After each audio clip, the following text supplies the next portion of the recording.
Hello and welcome to Hibs Talk. I'm your host as always, Gavin. Joining me today is Dave. Alright. And Stephen. Hello. So we're going to do a phone-in today. We've been posting about all over social media. It's been a while since we've done a phone-in. First one of the season, but... Yeah, good few months. Aye, but with the international break, good time to do it, so we'll crack on with that in a minute. But first, 6-0 guys.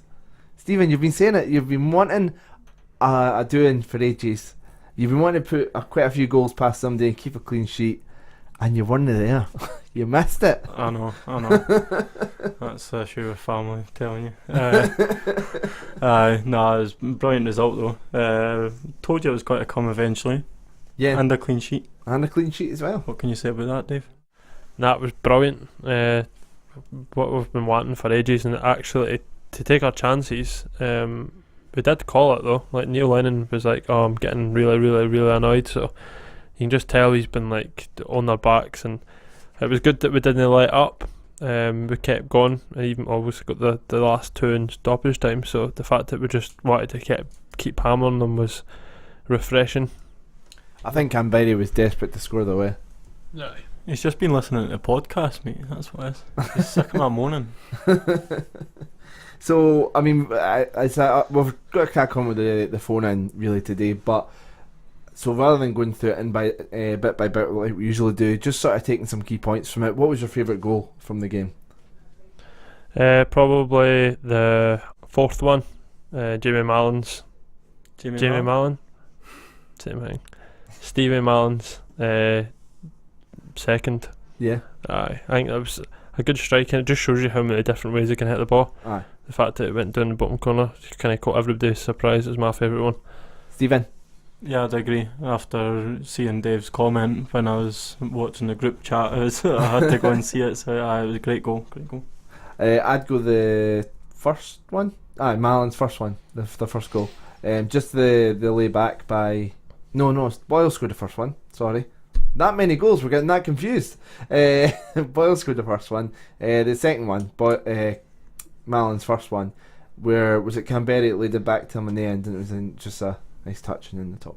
I would agree, an absolute peach as well. Aye. The only thing with that was it just takes it just a slightly wee bit to his second one, as it took a wee bit of deflection. Never saw it, mate. Don't know what you're talking about. And then the keeper got a hand to it, so it wasn't as clean as the second one. Okay, I'll give you that. Although I'm not going to start taking points away from him for it, I'd maybe concede that. That's a good point. Yeah. Yeah. And you know, when I was at the game, I have to do a public apology to Canberra, because when Canberra, what I thought, scored the second one, I called him a greedy bass. You did. and I was really annoyed at him. I was like, he should have squared that to that young laddie for that young laddie to get his goal. And then I seen the goals back, and I seen that he squares it, and it actually comes off the defender and goes in for an own goal. So, Florian, I am very sorry. You did actually try and get the young laddie a goal. So, yeah, sorry. I don't think he cares. He probably doesn't care, no. So international break next, and then we've got the Celtic game. We'll probably look at do something before the Celtic game, because we've got Celtic and Hearts in the next few weeks. He's excited about the games coming up. Yeah, especially the way obviously that getting into it. I know it is a wee bit frustrating that that's international break now, because I would kind of like to just go geese them the now. Yeah, I know they won 6-0 too, so it's a battle of the 6-0ers. But the way our midfield is that kind of starting to gel, because that was the problem, I think. When a couple of new faces, and Hindman and Slavka, it was the best they've played, but it's probably because of the freedom that Milligan gives you, so that's looking good.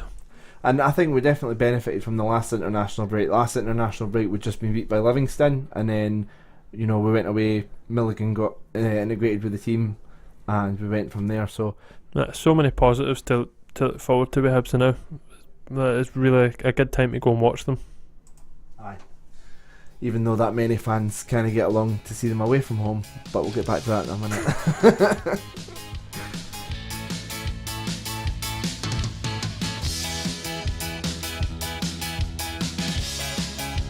So our first caller of this evening is Tam. How you doing, Tam?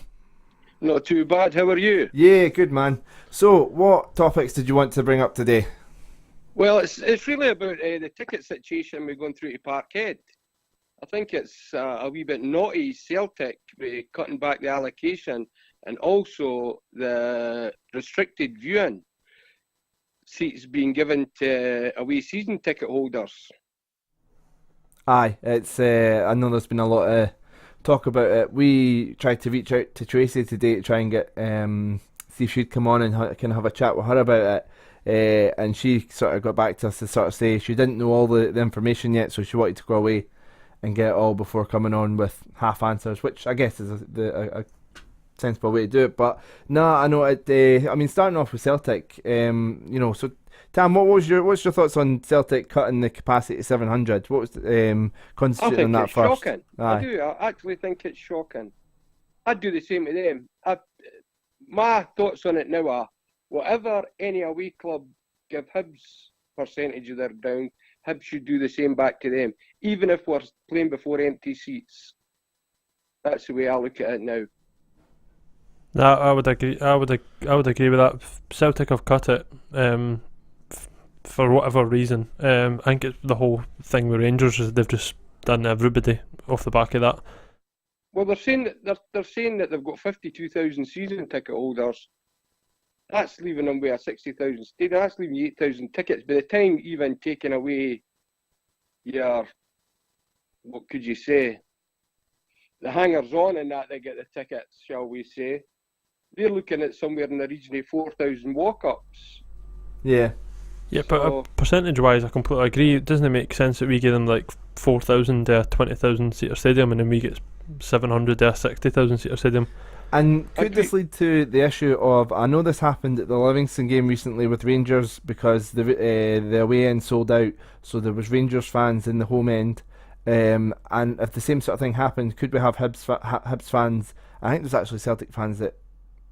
Where was the last derby? Was it Ibrox or Parkhead, the Old Firm game? Parkhead. I'm sure there was actually I heard rumours about Rangers fans in the wrong end. So could we have Hibs fans going in another end, and then from a safety point of view, that could cause issues? Well, this is what's going to happen. You're going to get Hibs supporters going into the section next to us, section 118. That's as close as you can get to us. You'll get guys buying it for there. They did it at the last game. We were through there when we sold out the tickets. A lot of guys bought it for section 118 and just moved over. That's it. I can't see there being any bother. No like it used to be there. But yeah, you can never tell with the stewards through there as well how they're going to treat you. I mean, based on what you're saying there, Tom, it's more of a point of like. I mean, they have the stated allocations that it's supposed to be at least 2.7% that you're giving away fans. That was the whole bother with Rangers getting the tickets at the end of last season. In the South Stand, we had to sort of keep it to about 300-400 that we were allocating at them. And Celtic have just brushed that under the carpet this season, and it seems as though it's got to go across the board. Rangers have got to do the same. So it's just got to turn into a complete shambles, and you're not going to have like the same sort of support. It takes away the atmosphere of the game. Exactly, you're right. It takes away the atmosphere. You do need away supporters there. It's the only thing I agree with about the lot for Gorgie. I'm not even going to mention their names.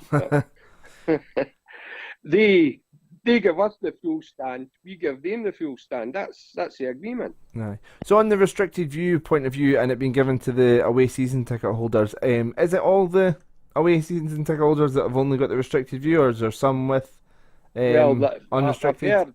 I've heard through the grapevine, and there's people actually posted online that are away season ticket holders that they have got the £31 tickets. So I'd just like to find out how they got them. Right. Are they members of this so-called elitist Edinburgh club that we keep hearing about? We keep hearing things that they get 2 tickets for every away game and things like that. And it's not really being brought to the front. I'd like somebody for Hibs to come on and explain, either Tracy or Frank. I was actually with Frank through at Hampden yesterday, and it was just at half time. I was checking my phone and I checked my bank account, and I says to Frank, they've only took £28 off. That's a restricted view ticket. He knew nothing at all about it. Yeah. And I think that's why Tracy was sort of wanted to get more information, because she's the same. She's still kind of in the dark about it. And she's an away season ticket holder who's kind of been hit the same way with it. You were to say something there, Dave? No, I just think I'm not an away season ticket holder purely for work reasons, but I think that they should get the answer to like how was it divvied up. Like, do you know what I mean? I think that's what I would expect as well if I was an away season ticket holder. So that's what Tracy's going to go back with, and hopefully she comes back with an answer, and then, well, that's a good example of the fans rep working, I suppose. Yeah, so hopefully she comes back with something and we can get a bit more information as this story sort of develops. Was there another topic you had there, Tam? Aye, just about the fans' reps, what people think, have they done a good job, or is it a complete waste of time having them on the board? Me personally, I've dealt with them a few times, and what they've done has been okay. If you ask Tracy or Frank a question, they get back to you with an answer. A lot of the times though, Frank's no computer. Well, he is computer literate, but he's not up to what young ones are nowadays. Where Tracy actually works with that. But if you go face to face with Frank and ask Frank a question, Frank will give you an answer. Yeah. And I think, that's one of it's kind of been a big burden on Tracy in that way. No disrespect to Frank, but Tracy's taken on a lot of the internet side of it, and that's how a lot of people prefer to get in touch with people and stuff.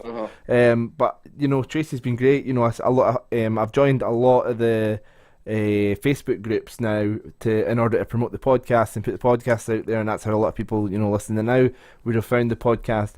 And the amount of times I see Tracy coming up, either commenting in the replies, or even if it's not something that's directed at her, she's very active. And And in terms of the fans reps role in general, I think the whole thing is a learning curve, and we're on the second cycle now, the fans reps. So this is it. Well, and I think it's Tracy's going to be got a another constant year to lesson. do, and I think Frank's time's up. Yeah. After the next AGM or into the new year, I think his time's up. Yeah, I think he said he wouldn't be one again when we done the interview with him. I think he sort of says, 2 and done, but he's trying to encourage Tracy to run again. So we'll see if she does. And I think there's maybe things that Tracy's learned, and maybe if she can get someone who has got a computer head on them that can kind of share that workload with her, then they can really well, this is it. Forward. People have got to understand. Frank does a lot of other things apart from the computers. Like say, he'll go to if there's funerals and things like that representing the club. Frank's there.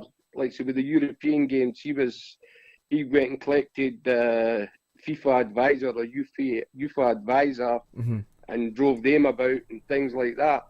And I think maybe it would be a nice touch because of the amount of effort and time that Frank's put in, that Frank could maybe be kept on in like a club ambassador sort of role. Maybe that's something to look into. I don't know. I've actually asked him about that, and he didn't seem too keen. No. To tell you the truth, I think he'd be looking for a total rest for it. Just Yeah. go and enjoy the games. But she gets to do most of the time at the reserve or the development league games. He can sit and watch the games and things like that. Whereas I've seen him at quite a few games that he's been sitting and people have just been in his ear all the time. Instead of maybe waiting to half time and saying something during the game, they've been giving him some verbals and that, which isn't right. The guys, same with Tracy as well. She gets a lot of verbal as well. Aye. A lot of the games, but they're doing it off their own backs. They're not getting anything out of it. No, anyway. Yeah, that's what whenever we've had dealings with them, they've been like completely fine. So we can only speak. I know quite a lot of people have had don't like the fans rep roles. They don't think they do anything in that, but obviously we can only speak about what we've spoke to them about, and they were ideal. They met us. They've came on the phone. Anytime we ask them questions for the podcast, we get an answer. So we can't complain at all personally, but I know there is people that don't like the role. But you're never going to please everybody, unfortunately. No. And I think if people do have issues with the role, then they have to engage with the fan reps and the club in order to improve the role and get so that the club can go, okay, this is what, and the club need to listen if fans do that. But obviously there's been instances Tracy and Frank were talking about, they run sessions and nobody's been turning up. So yeah, so hopefully we can do another interview with Tracy and Frank soon before Frank's time's up, and then I would think that, and plus you've got the Better Together meetings as well. Yeah, it's the same 15 20 people that go to that. You know, it's an open session for any Hibs supporter to come along. If they've got a grievance, if they want to put something to the fans' reps to put to the board, they can go there. But people just seem to... They're okay when they're on a keyboard, got plenty to say, but face to face, they just seem to shrink away, disappear into the wilderness. Well, hopefully the attendances can go up in the coming months for the Van Reps role, and people can engage more. And definitely, if anybody listening that's always thought about going, encourage you to go along and help make a positive difference. Tam, thank you very much for being our first call of the night. No problem. Raises the great points, and we'll get you on again for another phone in the future. Okay. Right, thanks very much. Cheers, mate. Bye. Cheers. Bye. And joining us now is Liam. You might not recognise his voice, but you might recognise his music. He's from the Bright Skies, and we've used him a couple of times in the podcast. How you doing, Liam? I'm not bad, lads. How are you? Yeah, good. I'm here with Dave. How you doing? And Stephen. Alright. Hello. So, so what was it like? What would you like to talk about today, mate? I just wanted to say, I don't know about you guys. I think, see, at the end of last season, we were obviously really strong with a fantastic midfield. I don't know if you feel the same. I think we are equally as strong now, but just in different areas. I think with Milligan coming in, I think Ambrose has got a lot better as well since the start of the season. He's taken a lot of stick, but I think he's got a lot better. And I think we've got a much better goalie in the sticks as well. And Bogdan, I think he's exceptional. Well, he has been since the first Tripolis game anyway for me. I was starting to worry when then, but I guess he hadn't played a lot of football in a long time, Yeah. so there was going to be a few skeletons in the closet, but he seems to have cleared them out now. But yeah, I think like you hit the nail on the head. I think Milligan's been the key addition. And because you still not consider a goal with him playing, eh?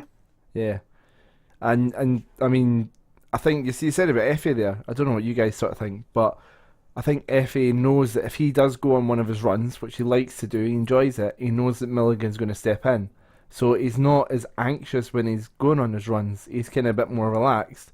So we're seeing him be more Effie, but he's actually pulling it off. I don't know if that's... Milligan's letting loads of people express themselves. Yeah. Like Slavka, Hyman, both had better games, I said it earlier on, like when Milligan's sitting there, because they feel like they've got that freedom to play. Even Porteous went into the other half against Hamilton on a run, so yeah. I like you're saying with Hyman there. I think Hyman's really come on to his game, especially since the Aberdeen game in the Cup. I thought he was a lot better than he has been. I don't think he's set the header on fire yet. Yeah. But I think we're starting to see a lot of the player that was there at Rangers, because he was quality at Rangers, and it's nice to see that player is still there, especially because he scored a cracking goal on Saturday, and just hopefully kicks on for it, because there's definitely a player in there that we can utilise. Aye, game by game, he just seems to be getting more confident. Well, you're not Bournemouth for no reason. That I mean, like they took him back when they were Rangers, and then they've loaned him out again for another 6 months. So he is obviously a tidy player. It's just sometimes at the start he was like, didn't he feel like he was there? Like he was just like, you knew Hyman was playing, but like he was just like kind of like a wee bit of a ghost. Mm-hmm. So it was good to see him getting a wee bit more involved on Saturday. And like I say, he was good against Aberdeen as well. So. I know you've not seen a lot of Saturday, Stephen. You've only seen sort of like the highlights and that, but has he started to turn you around yet? No. Still not? Okay. No. It's purely just because he's too light. Like, I mean, you've got all the players there that we need, and I don't think that we need Hyman. I know that's got to upset folk, but no, I just honestly I didn't see enough of it. So don't get me wrong, I prefer Slavka over Hyman. See, I think they both complemented each other, both playing in the diamond formation. Slivka like really suited that sort of right-sided midfield, right central midfielder role. If it was FIFA, in the diamond, and you know, him and Ballon had a good balance, and then Hyman had the freedom to play further up.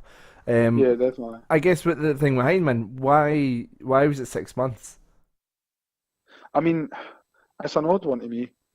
I don't really understand Scott that one Allen. myself. I think we'll try and get Scott Allen in January for nothing, and we don't need Hyman anymore. Honestly, Get that's him what it for is. free in January. So I think that's exactly what Neil Lynn has done. And then, like Liam was just saying, if Hyman had set the Heller on fire, then we have got that option of being like, oh, can we have him for another 6 months? If no, then right, Scott, when you come, but for nothing. Aye, I think. Well, not nothing. I think we'll sign him on a pre-contract and then say to Celtic, look, he's coming to us anyway. Just do you want him to take up your wages or give us him for 30 grand or whatever? Yeah, I Yeah. suppose.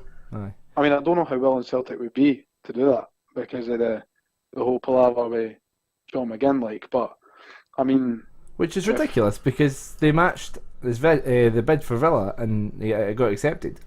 And exactly. John McGinn went, no, I'm going to Villa. They've got 16 Well, midfielders. You would though, wouldn't you? Aye. There was 16 Definitely. midfielders. They don't need Scott Allen on the books. I saw one of the Celtic podcasts. They had a thing up and they posted the whole squad, and it was a ridiculous amount of players. And they were saying, you know, which ones would you get rid of to chop it down to a manageable 22, 23 man squad, and that's crazy. Just having Exactly. so many players on the books. So why would you McGinn see go the there? amount of players that they've taken from other Scottish clubs in recent years that have just whittled away. I mean, like Ryan Christie is going to whittle away. Fair enough, they offloaded Mackay-Steven, but like they brought in Scott Allen and that wee Lewis Morgan. He's not going to get a game for them, is he? And they only brought in Mackay-Stevens when Johnny Hayes went another way, and he whittled away. Exactly. And okay, he got injured, but even though he got injured, he was never playing. So Nah, yeah, it's he's- another I one mean- who was, you know, he was in the second best side in the league at the time. He was ripping it Yeah. up, and then he goes to Celtic and just sits on the bench or sits in the stand.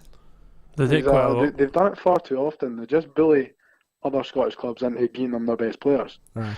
when they could probably get a lot more money and they would get a lot more game time down south. Yeah, I mean, not everyone that's gone down south has done well. Don't get me wrong, but like if you look at McGinn's went down there and done well. Craig Gordon went down there and did well. Stephen Fletcher's made an alright name for himself. Fair enough, he's probably coming to the worst end of his career now, but I think he's just had in time to come back to fruitful Hibs. time in England. So getting back to Hibs, just what's your thoughts on the rest of the season and how you feeling about the rest of the season? Where can we realistically finish? And I mean, McLaren, Hanlon out injured just now, still come back into the team.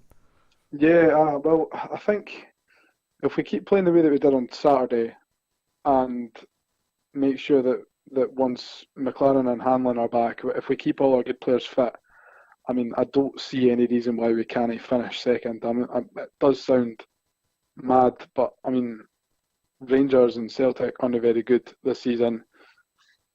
Us and Hearts have been the best looking teams. Like, I don't want to say that Hearts will win the league, but I think we've got a good chance of being there or thereabouts behind the Old Firm. So Definitely. if you're saying that there's no realistic reason why we can't finish second, why is there no realistic reason that we can't finish first? Because Hibs are Hibs and they'd bottle it. You know what I mean? Those days are in the past. It's Neil Lennon now. Nah, to be I fair, know, he well, sums it up pretty I mean, well. I kind of I see us think- winning it. Maybe first is maybe just a wee bit too far Aye. away. Aye. Celtic are always going to come round, eh? Mm-hmm. And we were talking about Heinemann earlier. I didn't like seeing Heinemann coming out with comments saying that we can challenge for the league, because I think we should distance ourselves for that. Hearts started doing it, and they're now after, even though they're still top, after getting humped for Rangers, they're starting to look like Yeah. idiots, and everyone's been, taking the mick out of them on social media over the weekend. Exactly. You do want to have those things out there saying, "Oh, we can win the league," and then a couple Definitely. of bad results, and then you're there for. So I think it's still way too early. We kind of get carried away, but I think the good barometer is when the first round of fixtures gets finished and you've played everyone and everyone's played each other, then you Yeah. kind of get a feeling as to how the rest of the season's going to play out. So I think once we've played Celtic, Rangers and Hearts, I think that's the only teams that we've left to play. Yep. I think. So I mean, last time obviously we were top of the league at Christmas, right? Just put it into perspective, because by that time we'll have played everybody. Last time we were top of the league at Christmas, we actually finished sixth, right, in the league. Yeah. So, but I mean, we've turned round. All of us are in agreement that since Milligan's came in, obviously I've not conceded a goal with him. The team's really playing well. We're getting my score predictions right eventually. Yeah, but So- what if Milligan got injured for 6 months? I'd like to think Bartley would be able to They come play back. Bartley. Aye, but is Bartley as good as Milligan in order to allow you to have 4 on the bounce clean sheets? Knowing the boy, he's a bit more of a bruiser than Milligan. Aye, so yeah, The only thing is, anything can happen in football. I know the league doesn't run January now, right? Uh-huh. And I've had this. Whenever I've brought this up with folk at my work and that, and they're like, "That's not how it works." I'm well aware of that. Yeah, But see- I'm with the folk at your work. I'm not But interested. we're but consistent. It's impressive. Consistent. Yes, it's impressive. That's what I But- want to talk about, though. But Arsenal fans ran on about a few years ago, and they have never been anywhere close to winning Right, the league. but for the what last my 10 point? years. I'm not saying we're going to win the league. I'm saying it gives you that like we've got a level of consistency that Hibs have never had before, and that shows for January to now. We've picked up the most points at any other team. Yeah, When has a Hibs team ever been that consistent? yeah, and I think that shows that the whole bottling it thing that Liam mentioned, I think, is a thing in the past. I think that's gonna Neil Going away. Lennon, Neil Lennon's a winner. Doesn't accept second rate. yeah.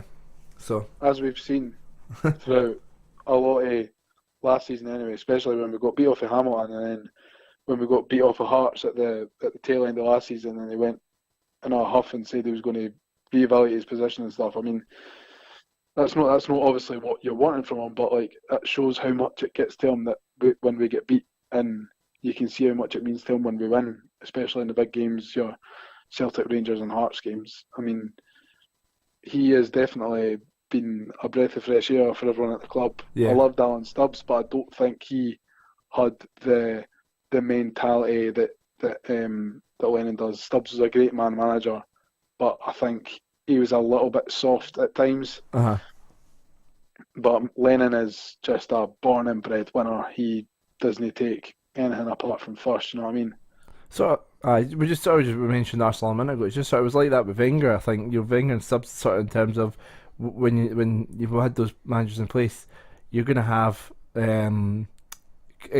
unbelievably attractive football. That you're going to have a manager that all the players really like playing for, but Yeah. he's not going to shout at them when he needs to shout at them. He's not going to be harsh on them.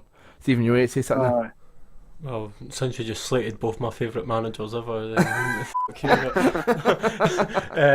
No, it's a fact. Like, I mean, you put it into perspective the games against Hamilton, right? Hamilton's a team that have shafted us time and time again over the Aye. last 3-4 years, and yet we've just went out and absolutely demolished them. And that was on the back of your comments last week, Yeah. for the St Mirren game, saying Lennon says, "All right, now it's time that we actually go out and hammer a team," and we done it. Yeah. So And like we also said in the podcast last week about how we had a really good result and things were going so well. We'd just beaten Rangers. What was it, 3-1, 3-2, 3-2 at Ibrox? We were like, we've just beat Rangers at Ibrox. We're going to have a great season. Oh, it was 3-1. I was right. 2-1. 2-1. You're all over the place. I'm all over the place. Who cares? And then we played Hamilton and we got beat 3-1. That's where the 3-1 came from. Yeah. We got beat by Aye. Hamilton for 3-1. Yeah. And that's changed now.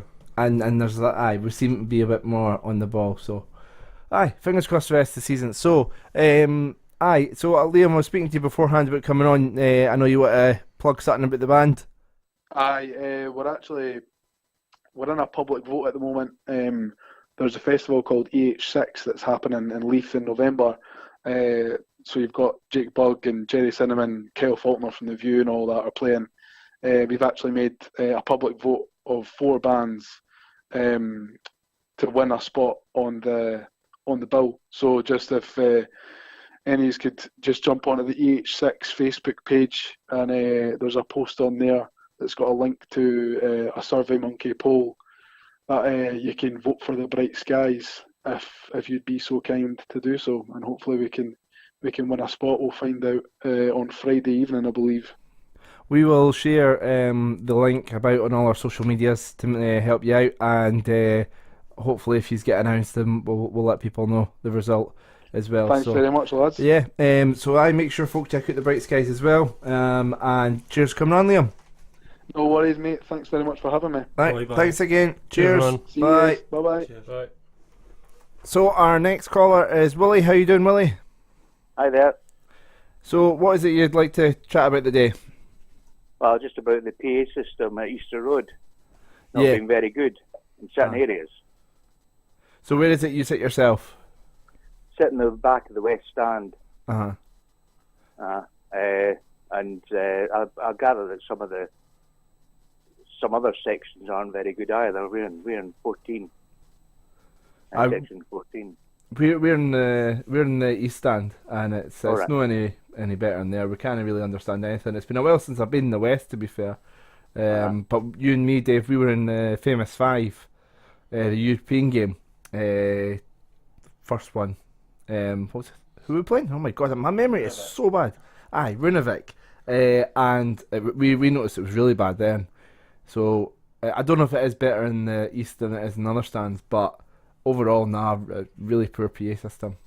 And of course, I've been banging on about it for ages. Working together meetings and things like that, and it's become a bit of a joke with a lot of the people that are in in the know sort of thing, which isn't so good. So do you go to a lot of the working together meetings? Yeah. Aye, we just had Tam on, and we were discussing the fans reps role and things like that, and we were sort of saying we think a lot more people need to go in order to sort of help the fans reps role develop into something. If people have got, there's a lot of people that say that they don't get it. What am I trying to say here?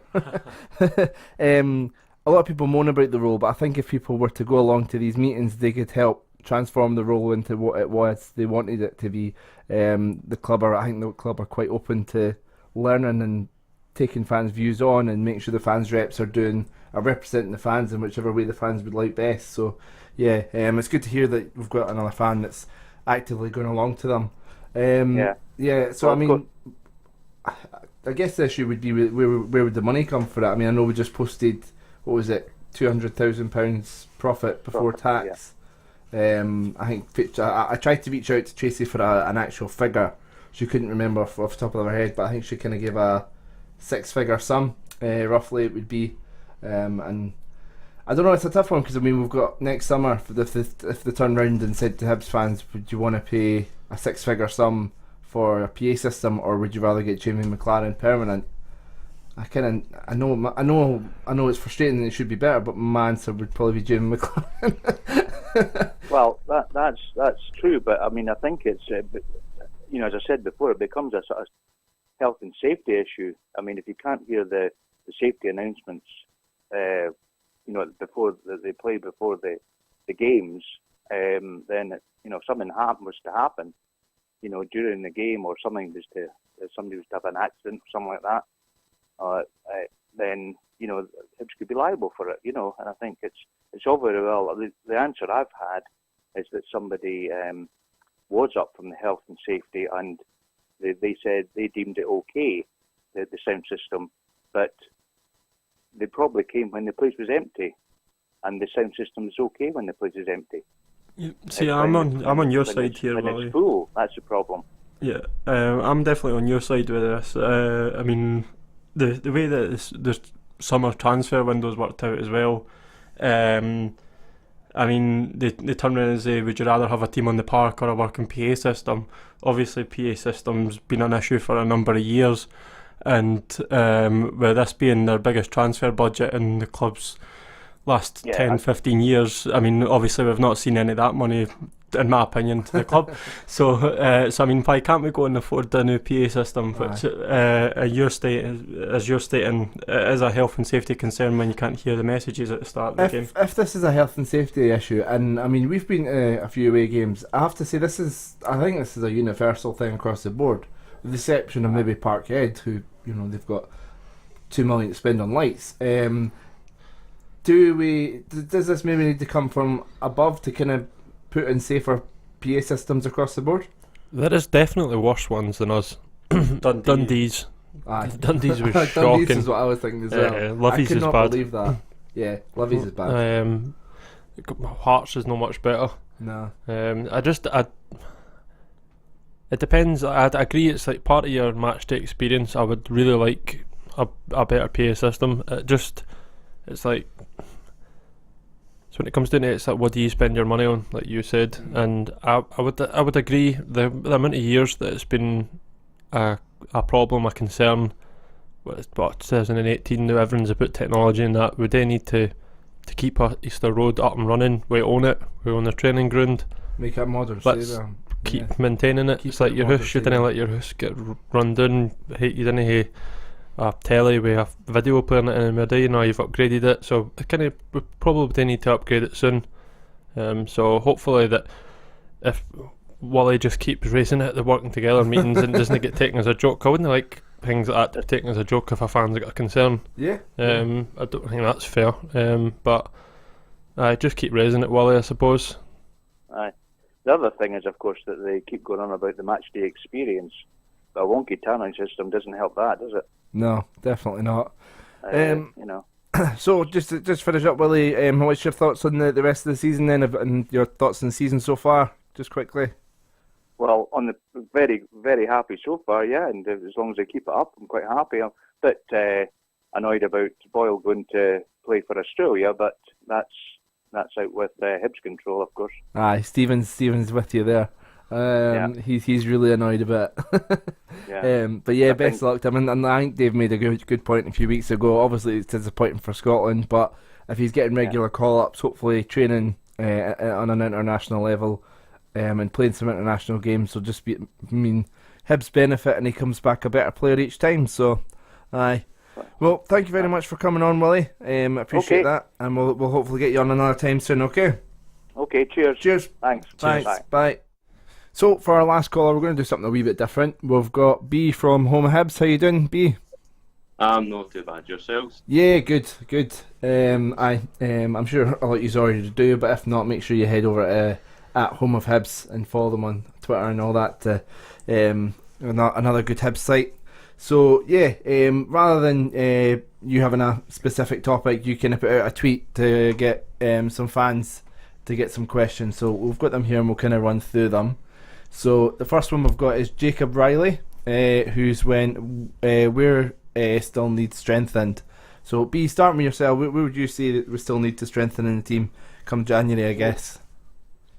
It's a tricky one for me because there's a few different positions that are obviously and a concern. Obviously, over the summer as well, there was a situation where there was not many midfielders. We lost McGinn, lost McGee, that sort of thing. Never had Scott Allen back as well. I think there's Hindman's position would probably be one that would be looking to replace. I'm pretty sure he's only 6 months. He'll be at Hibs as far as I'm aware. So obviously that position could look to be filled, but then you've got to look at another hand. Scott Allen could potentially be an option in January as well if he's looking to bring him back. But I don't know. It's up to you. What do you think about it? I'm a bit on the fence. That's honestly. That's one of the things we actually just spoke about with Liam. That the Hindman deal only been 6 months, and like, why do you think it's 6 months? It's because it is a bit of an odd one, and it's just the whole thing. Could it be Scott Allen's coming back? So we just need to wait and see how that one plays out. If Hindman does go, then I would say that does leave space for an extra attacking player to come in, whether that be Scott Allen or be somebody else. Positional wise, I actually think we're quite strong. I would love to see Scott Allen coming in regardless. Don't really care what happens. He absolutely thrives at Hibs. He enjoys it. He said as much himself, and it's where he plays his best football. So, but I think we've got obviously a really strong situation with the keepers now. Louis got competition.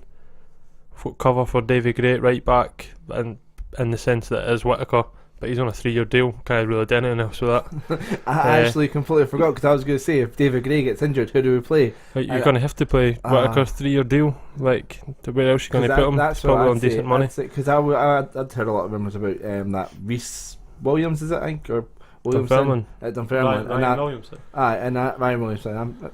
Something like that. I think he would have been a good addition. It's competition for David Gray, but You've got Okay. Effie as well, though, that can go into he right step back. out, and then So we've got a few options at centre back. What do you think is Whittaker a good enough backup for David Gray, or do you think we should get somebody else in January? Oh, certainly got to cover that area as well. And the thing is with Whittaker as well, he has games where he's on and off. He could have a smashing game one week, and then the next game week he'll ruin it by lunging into a challenge and doing something silly. And then everyone looking back and saying, "Oh, but get Whittaker off, wrong decision, Lennon," and everyone starts going technically mental about it. Certainly would recommend on a cover for David Gray as well with the injury situation. But then you've got to look at it as well. We've got like young players coming up. Mackey's left back, but then there's also the chance you could trial him out there as well if we really needed it. But we certainly looked at, obviously, if I was Lennon anyway, be looking for an alternative right back in the January window, certainly. Just quickly, do you think we need another striker for competition? I mean, like obviously McLaren's out injured just now, so we're kind of got Boyle playing up there, who scored. We've got Canberry, and we've got Ollie Shaw. Alan And scored a Lewis hat-trick in the I development. know, I was getting there. You want to Calm get quick down. enough, Gav? the boy that So, came on. do you think with two youngsters and then Gullen can play up there, and then is that enough? Would you guys are you quite happy with the youngsters and McLaren, Canberry, and Boyle? I think it's the right time to bleed them in. Let him coming on when it was 4-0. Gives him a good 20 minutes. He Should have got a goal. He should have got a goal. rather than a known goal. But like you said, Canberra did try and square it. But so that's good that he's getting a chance. Shaw's been performing no bad. A better start to the season. Last couple of games he's missed a couple. But there's nothing you can really do. Like if McLaren and Canberra are fit, then we're not going to need another striker because Shaw needs to be getting some game time. And then if we're going to start bringing youngsters through, which is what Hibs are kind of known for, we need to leave that kind of the door open rather than having a couple of the other players on the bench that's stopping the youngsters coming through. Yeah. Okay, so next question. We've got Tony Lally. Apologies if I've pronounced that wrong. Ticket allocation at Parkhead and whether we should reciprocate. I mean, we touched on this a bit earlier on, but should we definitely... We start with yourself. Should we do it back to Celtic? I think as well, that from what I've seen as well, someone said it was 500 unrestricted and 100... 500 restricted and 100 unrestricted, I think it was. But from what usually happens is like 900, I think, normally go through. I think it's just sort of biting the hand that feeds you in a way. If I'm honest with you, I think it's a bit of kick in the teeth. But then, in a way, I would sort of say about the whole McGinn situation and not going to Celtic, so I feel like the board's a bit bitter. Aye. I think I think that there's just a slight bit of bitterness towards the whole situation. And we've been doing it to other teams as well, like what we've done to Rangers as well. We've done it as well, so I don't know, it could be start of something, but I'm not too sure. It's a tricky one.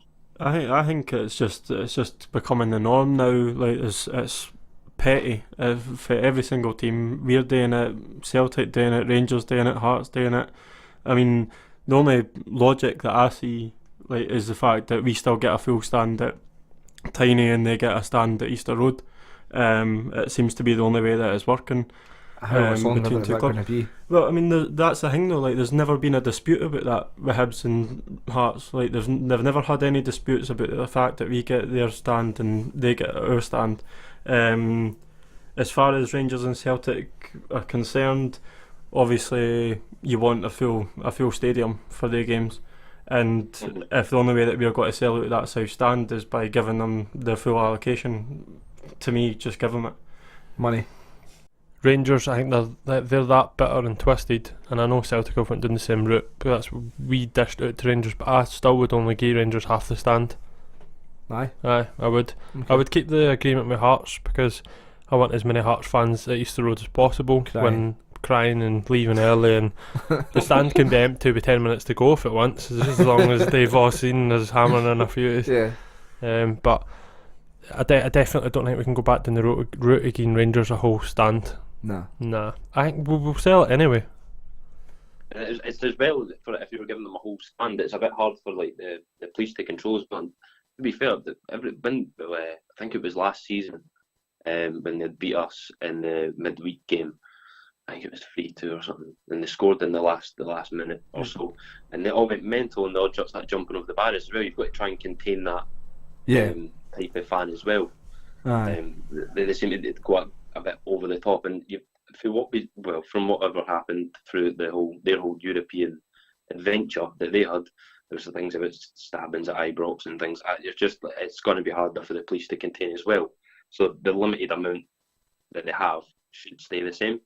It's just to contain them, because to be fair, I've been at Ibrox a few times myself. I've had coins thrown at me, been spat at, been called every name under the sun, but I still would only give them half a stand. Celtic fans, on the other hand, I'm not too sure. Every time I've been to Parkhead or I've been to where they've came through, it's always been an alright laugh in a way. They're sort of friendly, but I've never really met any bad supporters from Celtic. But then you get that with any type of fans, I suppose.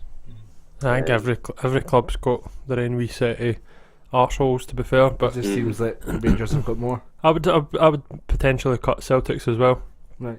Slash the both of the Old Firm. As much as the Celtic fans and the Hibs fans seem to have a better relationship, I done the wee quotation mark. Doesn't work in a podcast, Dave. Nobody sees the quotation marks. Everybody can see that. Stephen. I've just told everybody. It's not like a Celtic Hibs loving in a way. It's more like I don't know, it didn't bother you as much as what they probably used to. Yeah.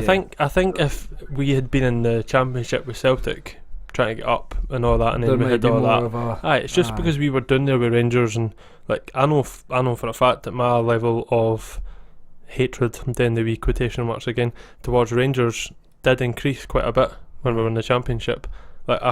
Just because we were challenging with them, we were rivals with them, and you just kind of made a bigger deal at the games than you maybe did before. Before it was always just you're playing one of the Old Firm, if you get in it then fine, but it's became recently we can beat Rangers, so there's made a rivalry, a football rivalry and all that, and then obviously that carries into the stands. So so next question we've got from Ollie Braw, Effie for the Ballon d'Or. The only thing is, I think the list was announced and he wasn't on the 30-man list. Should have been. Dave should have been on the 30-man list for the Ballon d'Or. If you'd asked me that after a couple of games of the season, I would have said no, but he came out in a game, to be fair to him, but carried away. B, your thoughts on Effie's form the last few weeks?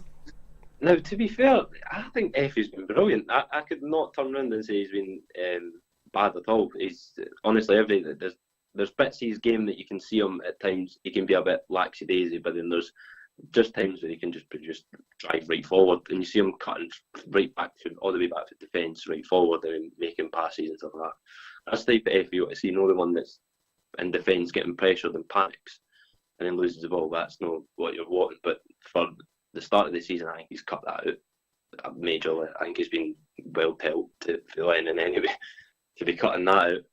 He's been brilliant. Couldn't fault any of them at all, especially from that game on Saturday as well. They played brilliant.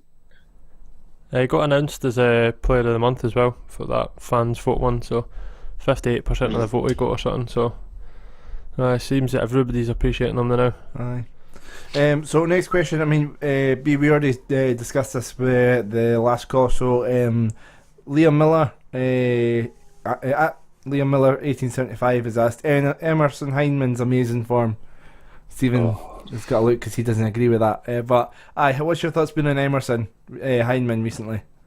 Now, to be fair, wasn't too sure when he signed. I'd heard a little bit about him from Bournemouth, and apparently he was quite good in pre-season. From what I heard anyway, he was maybe really good, so I was quite excited to see what he was like. And I feel like he was just more free on Saturday. He had more of a want about him. There was from the moment that the game started, you could tell he was wanting a goal. And I says, the guy next to him says he's got to score this game. He's certainly got a bag on anyway. And he did as well. And he's just going to free them. I think going forward he's been great. But he had a shaky start of the season. People weren't sure. Feel for a wee bit Horgan. I feel like he's like just hunts everyone down, that lad. Horgan as well. So the two of them are there. So I don't know. I think Hyndman's been brilliant. I think Horgan's been brilliant as well. And Yeah, you mentioned Horgan there. That takes us on to our next question from Kaiser Clem. He was asking, firstly about Rocky and Bogdan, but which we'll come back to in a second. But since we're talking about, he's saying about how will Horgan, McLaren, and Agipong get back into the team since we're playing so well without them.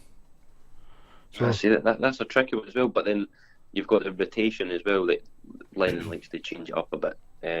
Agipong was brilliant. Unfortunately, he missed his penalty, and obviously, you could tell by his face if you watch it back. You'll see by his face he was shocked that he missed that.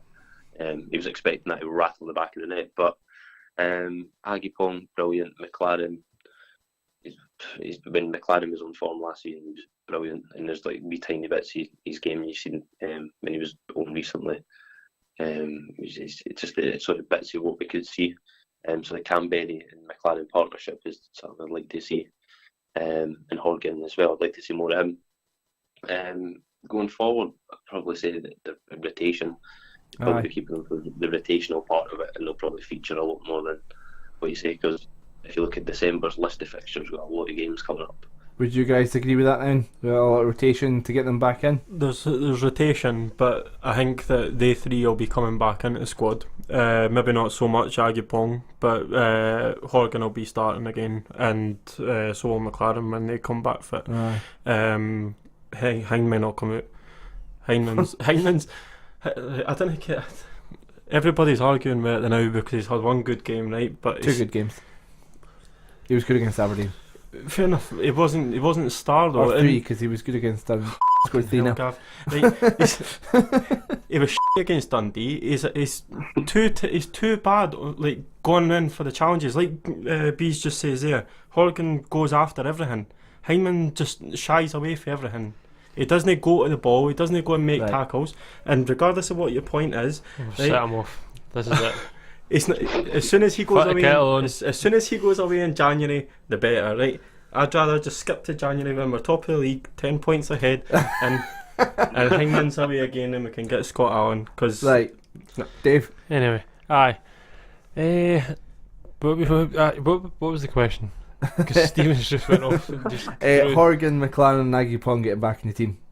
I think Horgan will come back in. I probably will agree to a certain extent that I think Slivka and Hyndman will get rotated in that quite a bit. But just back to what Stephen was just saying about Horgan, he fights for everyone, but that's not the type of player Hyndman is, and I think he didn't need to do that when Milligan was playing, and so maybe it is certain types of games that will favour different types of players and that, so that we can tweak it, and it's not absolutely nothing wrong with that. So the games that we need to win the league against, like Hearts, Celtic, Rangers, do you see Hyndman being effective in their games? No, I don't think he'll play. No, that's fine. But I wouldn't. Maybe not the games, but the games where you needed him to, like you were saying, he sort of shies away a bit. But then you've got Horgan. That I was watching Horgan when he came for his last 15 minutes the other day on Saturday. Came on and picked up the ball. There was a free kick. Touched the ball, ran completely to the other side of the park, and he managed to receive the ball that way as well. But it was just the passing and movement that he was making. He looked like a man on a mission to prove that he shouldn't have been on the bench. Which is great. That's what you want. You want your players to be hungry. So, yeah, and he's still getting called up to the Ireland squad, regardless. So quickly, just sort of for time reasons. So the other bit with the question was Rocky or Bogdan when they're both fit. Stephen?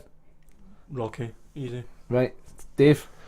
Probably Rocky, but no easy. Like Bogdan doesn't deserve to be dropped. So I think. B, what's your thoughts? Rocky. All the way. Aye, it's a hat trick for Rocky. Okay. What's your thoughts? You're not getting away with that. That was a tough question. Don't you shy out of that. I don't know.